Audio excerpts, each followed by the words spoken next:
الحمدللہ رب العالمین والصلاة والسلام علی سید المرسلین۔ درود پاک کی کثرت کے ویسے تو بے شمار فضل و برکات ہیں، لیکن ایک خاص فضیلت اور برکت یہ ہے کہ درود پاک کی کثرت کرنے والا بروز محشر ذلت اور رسوائی سے محفوظ رہے گا۔ اللہ کی رحمت سے، درود پاک کی برکت سے جہنم سے نجات نصیب ہوگی اور جنت میں داخلہ نصیب ہوگا۔ بروز قیامت حضور نبی پاک علیہ الصلوۃ والسلام کی شفاعت نصیب ہوگی۔ حضرت عبداللہ ابن عمر رضی اللہ تعالی عنہما فرماتے ہیں کہ بروز قیامت حضرت آدم علی نبینا علیہ الصلوۃ والسلام عرش الہی کے قریب ٹھہرے ہوں گے اور آپ پر دو سبز چادریں ہوں گی، اور اپنی اولاد میں سے ہر ایک شخص کو جنت میں اور جہنم میں داخل ہوتے دیکھ رہے ہوں گے۔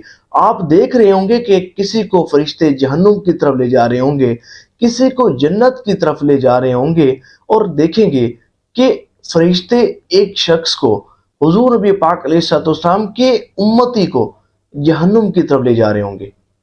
تو جب حضرت آدم یہ منظر دیکھیں گے تو حضور نبی پاک علیہ الصلوۃ والسلام کو پکار کر کہیں گے، یا احمد یا احمد یا احمد، آپ کے ایک امتی کو فرشتے جہنم کی طرف لے جا رہے ہیں۔ تو حضور نبی پاک علیہ الصلوۃ والسلام جب یہ منظر دیکھیں گے تو چستی کے ساتھ، تیز تیز قدموں کے ساتھ چلتے ہوئے فرشتوں کے پاس جائیں گے اور ان سے کہیں گے، ٹھہرو اے فرشتوں ٹھہرو۔ تو وہ فرشتے عرض کریں گے، ہم تو اللہ کے وہ فرشتے ہیں کہ جو اس کے حکم کی خلاف ورزی نہیں کرتے، ہم تو وہی کام کرتے ہیں جو ہمیں حکم دیا جاتا ہے۔ اس بندے کے تو اعمال ہی ایسے تھے کہ جس کے سبب یہ جہنم کا حقدار ٹھہرا، اور اس لیے اسے جہنم کی طرف بھیجا جا رہا ہے، اسے جہنم میں داخل کیا جا رہا ہے۔ تو حضور نبی پاک علیہ الصلوۃ والسلام یہ سن کر افسردہ ہوں گے اور اپنی داڑھی مبارک کو بائیں ہاتھ میں پکڑ کر عرش الہی کی طرف دیکھیں گے اور اللہ کی بارگاہ میں عرض کریں گے، یا اللہ، کیا تو نے نہیں فرمایا تھا کہ تو مجھے میری امت کے معاملے میں رسوا نہیں کرے گا؟ تو عرش الہی سے ندا بلند ہوگی، اے فرشتو، میرے حبیب کے حکم کو مانو، میرے حبیب کی بات کو مانو، میرے حبیب جو کہتے ہیں نا وہی کرو۔ پھر دوبارہ میزان قائم ہوگی، دوبارہ میزان اس شخص کے لیے قائم ہوگی، اس شخص کے اعمال دوبارہ تولے جائیں گے۔ جب اعمال تولے جا رہے ہوں گے نا، حضور نبی پاک علیہ الصلوۃ والسلام ایک پرچی مبارک اس میزان میں رکھ دیں گے، جس سے نیکیوں کا پلڑا بھاری ہو جائے گا، اور اعلان ہوگا کہ ایک شخص صرف ایک پرچی کی وجہ سے جہنم سے نجات پا گیا۔ پھر حکم ہوگا کہ اس کو جنت کی طرف لے جاؤ۔ تو جب فرشتے اس شخص کو جنت کی طرف لے جا رہے ہوں گے تو وہ فرشتوں سے عرض کرے گا، اے فرشتوں ٹھہرو، پہلے مجھے ان حسین و جمیل بزرگ کی بارگاہ میں لے جاؤ، مجھ پر انہوں نے رحم فرمایا، میرے آنسوں پر ترس کھایا، مجھے جہنم کا ایندھن بننے سے بچا لیا۔ پھر وہ حضور کی بارگاہ میں حاضر ہوگا اور عرض کرے گا، حضور، میرے ماں باپ آپ پر قربان، آپ کتنے حسین و جمیل ہیں، آپ کا چہرہ کتنا نورانی ہے، آپ کتنے اچھے اخلاق والے ہیں، آپ کتنے مہربان ہیں کہ آپ نے میرے آنسوں پر رحم کھایا، میری غریبی پر ترس کھایا، مجھے جہنم کا ایندھن بننے سے بچا لیا۔ آپ کون ہیں؟ تو آپ حضور نبی پاک علیہ الصلوۃ والسلام اپنا تعارف کروائیں گے اور فرمائیں گے کہ میں تیرا نبی ہوں۔ وہ جب سنے گا تو بڑا خوش ہوگا اور عرض کرے گا، حضور، وہ چیز کیا تھی کہ جو آپ نے میرے میزان میں رکھی، جس سے میرا جو پلڑا تھا نیکیوں کا وہ وزنی ہو گیا؟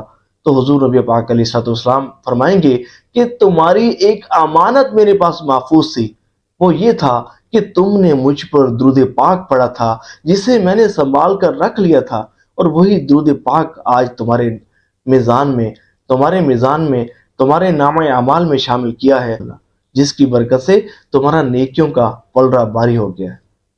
اللہ اکبر۔ تو ایک شخص درود پاک کی برکت سے جہنم سے نجات پا لے گا۔